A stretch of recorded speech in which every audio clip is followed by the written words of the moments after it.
I remember maybe 43 or 44 years ago playing football and catching up with Bill Hall, real estate down at Ingleburn, and he said, I'll take you up to look at some land, and you've got stars in your eyes thinking about where you might live. And we came into Bylong Place, where we still live obviously, and one side of the street was fully developed and the other side was just bush as far as you could see, and it was exciting. I looked at Kerry and said, this is our future home.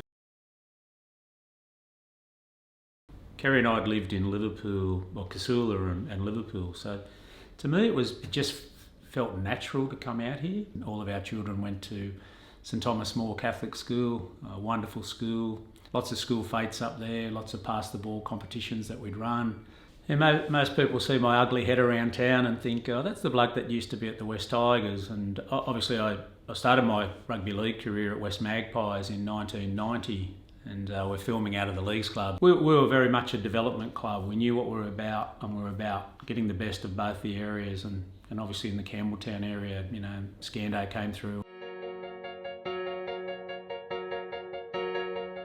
Noyce, yeah, very passionate. You know, great leader. Something that I looked up to for a long time. Yeah. I think the community really embraced us. We had a lot of local support at the time, and who'll ever forget, obviously 2005.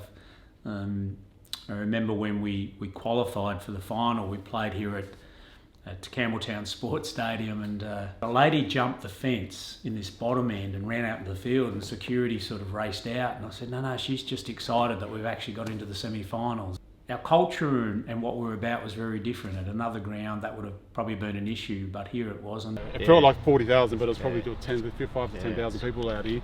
And to be able to come out and hold it up, and you know, that's what the trophy was about. That's what the win was about. It wasn't just about myself or the boys. It was actually about the area that you grew up in, and you know, the people that you represented. You know, I represented Campbelltown and all the locals, and you know, they won it just as much as I did. So it was always inspiring, I think would be the word for it. The way the community just got behind us and were cheering for us, and to see all the houses and the colour and the papers getting right behind us, it was certainly magical, and there was nothing except this common unity for the good that West Tigers had brought to the community of Campbelltown. Whilst people connect me with this great stadium here, another ground that holds a great memory in my heart is just over the road, so come with me and we'll wander over there.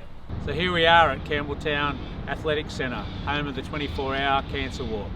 Yeah, the reason I love the 24-hour cancer walk is it's about us, it's about our local community, to see what we could do to help beat this bloody rotten disease. And you know, we think of the tremendous work that Fred Borg did to put that event on the map. And of course you go down there and your ideas are fairly narrow because you're focused on the cause you're there, and then you get there and your vision just opens and you see there's so many other people sadly in this situation, but everyone's there for a common purpose, to see what we can do to help. And people walk slow, people walk fast, but again the commonality is we're raising money to make a difference for our Campbelltown community, to support Campbelltown Hospital, to help someone in the Campbelltown region. And yeah, you come and you're seduced by just this wonderful feeling of everyone getting together. I'm proud of the people at Campbelltown, and people say it's changed and it's developed, and I'm really proud of the development here. I think we can all be proud of, you know, where the community's gone and still what it has to offer today.